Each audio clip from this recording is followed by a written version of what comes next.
Halo, Assalamualaikum warahmatullahi wabarakatuh. Ketemu lagi bersama kami kelompok 9 yang beranggotakan saya sendiri dengan NIM 55522101160 serta rekan saya Nopal Al-Fajri dengan NIM 55522100050. Kami akan membahas mengenai pencarian kerangka konseptual untuk memenuhi tugas mata kuliah teori akuntansi dengan dosen pengampu Ibu Hajah Lia Usliawati, SEMSI.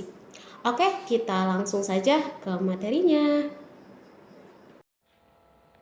Baik, materi pertama yaitu kerangka konseptual. Nah, kerangka konseptual ini merupakan struktur dari teori akuntansi yang didasarkan pada penalaran logis yang menjelaskan kenyataan yang terjadi dan menjelaskan apa yang harus dilakukan apabila ada fakta atau fenomena yang baru.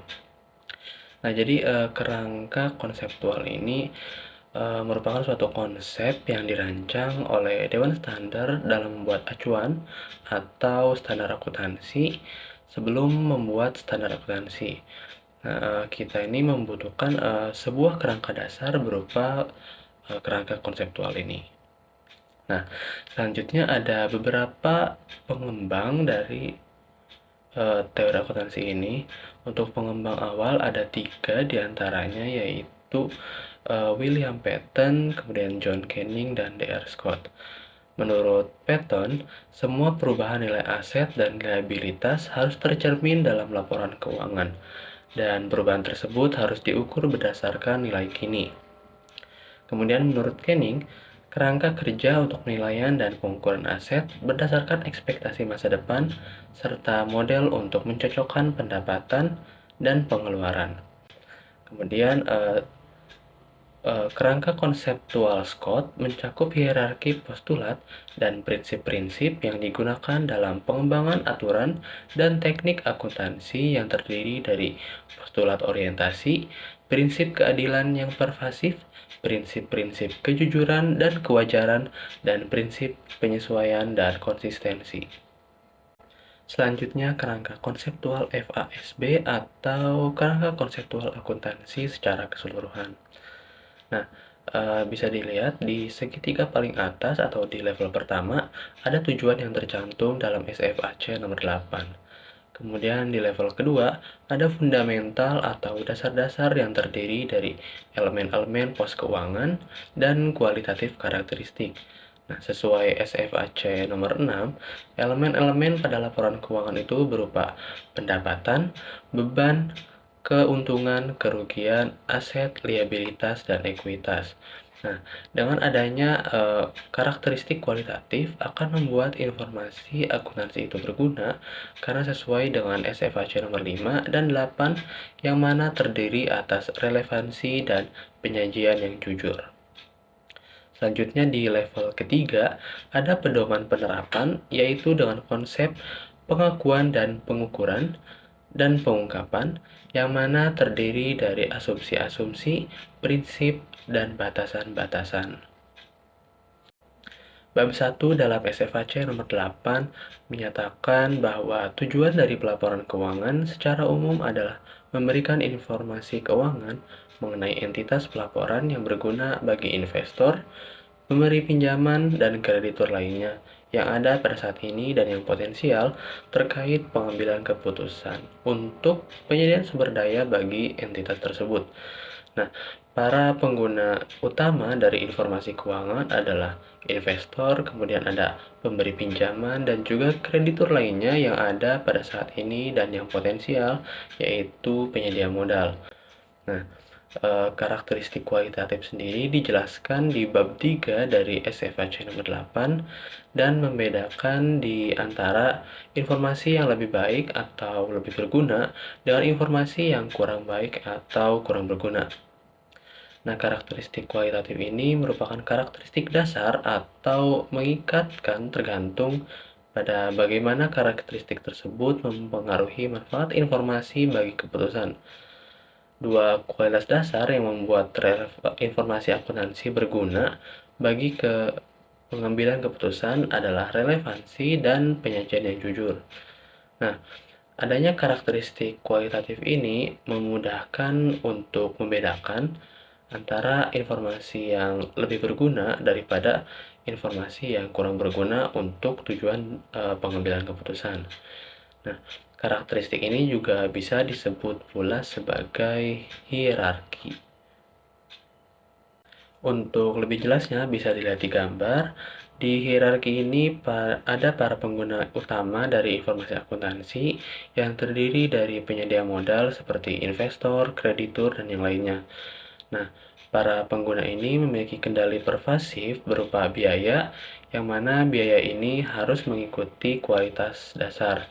Nah, kemudian di kualitas dasar ini terdiri atas relevansi dan penyajian yang jujur. Nah, yang pertama itu relevansi. Laporan keuangan ini dikatakan relevan apabila ia dapat mempengaruhi pengambilan keputusan. Nah, relevan ini terdiri dari 3 karakteristik, yaitu nilai prediksi. Nah, nilai ini dapat digunakan sebagai masukan dalam proses yang digunakan oleh pengguna untuk memprediksi hasil di masa depan. Kemudian nilai konfirmasi, yaitu nilai yang memberikan umpan balik atas konfirmasi maupun perubahan terkait evaluasi sebelumnya dan materialitas. Nah, apabila dihilangkan atau salah saji, maka akan mempengaruhi keputusan yang dibuat pengguna berdasarkan laporan keuangan entitas pelapor tertentu. Nah, selanjutnya penyajian yang jujur. Nah, diharapkan bahwa laporan keuangan entitas itu disajikan dengan sejujurnya sesuai fakta yang ada. Nah, penyajian yang jujur bisa disebut juga sebagai representasi. Ini terdiri dari 3 karakteristik, yaitu kelengkapan, netral, dan bebas dari kesalahan. Kemudian, selain kualitas dasar, ada peningkatan kualitas yang terdiri dari 4 kategori. Yang pertama itu dapat dibandingkan, memungkinkan pengguna untuk mengidentifikasi dan memahami persamaan dan perbedaan setiap item. Kemudian juga dapat diverifikasi, yaitu meyakinkan pengguna bahwa informasi secara jujur mewakili fenomena ekonomi yang dimaksudkan untuk direpresentasikan. Selanjutnya ada ketepatan waktu, yaitu memiliki informasi yang tersedia bagi pengambil keputusan pada waktunya supaya mampu mempengaruhi keputusan. Dan yang terakhir yaitu dapat dipahami, yaitu melibatkan pengklasifikasian, karakterisasi, dan penyajian informasi secara jelas dan ringkas. Berikutnya ada beberapa statement lain yang dikeluarkan oleh FASB, yaitu Statement of Financial Accounting Standards atau SFAC nomor 5, 6, dan 7.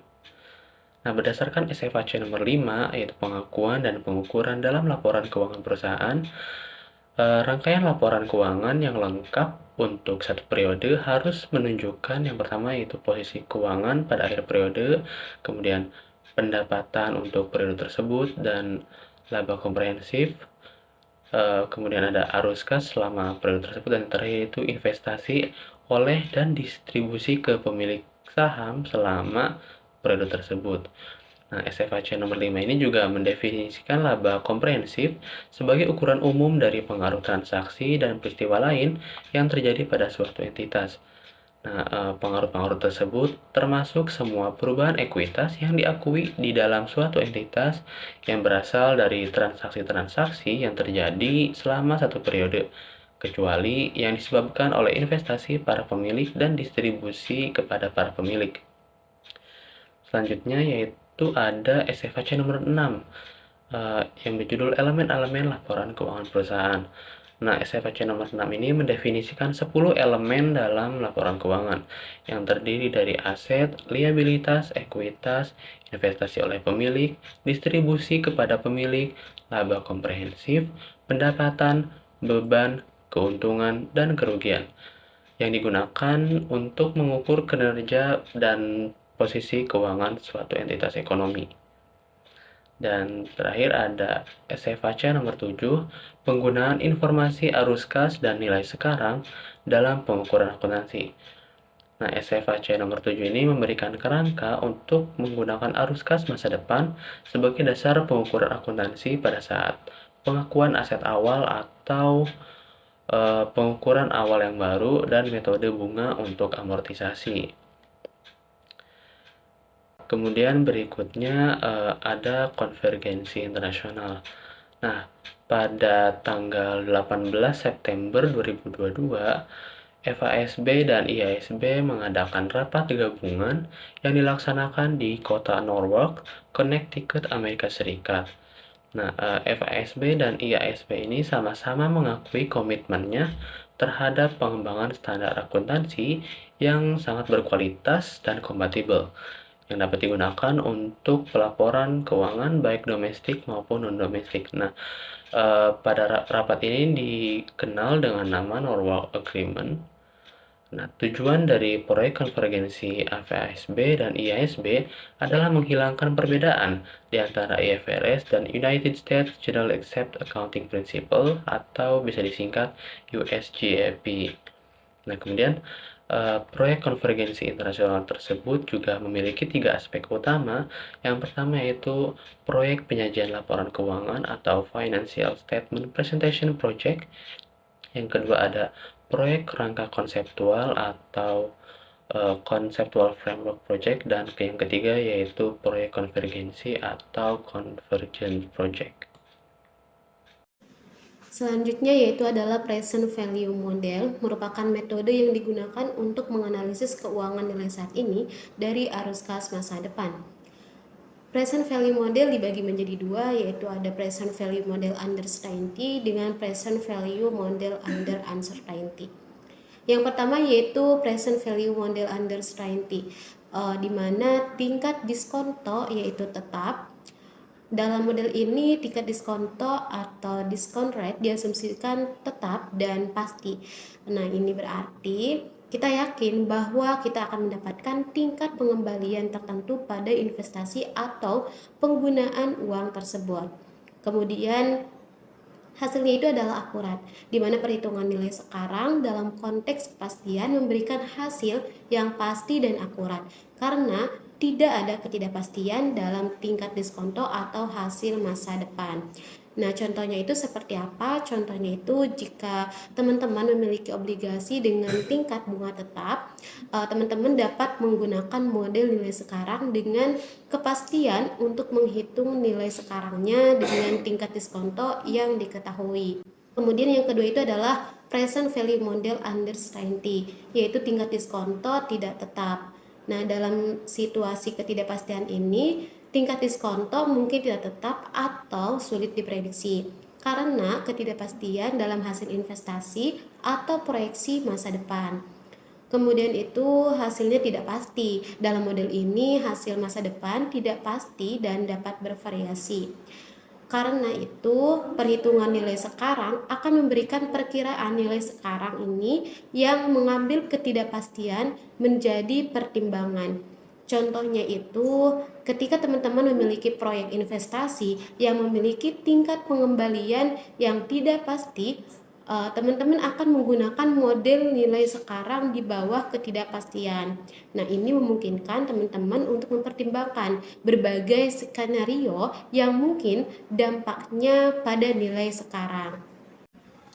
Selanjutnya yaitu adalah example present value model. Yang pertama adalah embedded value, suatu cara dalam perhitungan nilai bisnis asuransi dengan menghitung aset bersih yang disesuaikan dan nilai sekarang dari laba masa depan. Yang kedua adalah reserve recognition accounting, yaitu menyampaikan informasi yang relevan untuk menyiapkan laporan laba rugi berbasis nilai sekarang untuk perbandingan nilai sekarang. Selanjutnya yaitu adalah peninjauan kembali historical cost. Terdapat beberapa poin dalam peninjauannya. Yang pertama adalah relevansi versus reliabilitas. Relevansi itu data yang dikumpulkan harus relevan dengan topik atau masalahnya. Sedangkan reliabilitas itu adalah pengumpulan data harus diulang dengan hasil serupa. Yang kedua adalah revenue recognition, yaitu konsep yang mengatur kapan pendapatan harus diakui atau dicatat dalam laporan keuangan. Yang ketiga itu adalah recognition lag, yaitu keterlambatan dalam mengenali perubahan ekonomi bisnis yang sedang terjadi. Dan yang keempat itu adalah matching of cost and revenue, yaitu biaya yang dikeluarkan untuk menghasilkan pendapatan harus disamakan dengan pendapatan dalam laporan keuangan. Nah, jadi historical cost accounting ini rendah relevansi tapi cukup reliable. Akuntan menunggu sampai bukti objektif tersedia sebelum mengakui pendapatannya. Lalu biaya historisnya itu lebih terlambat dalam mengakui perubahan nilai aset dan kewajiban.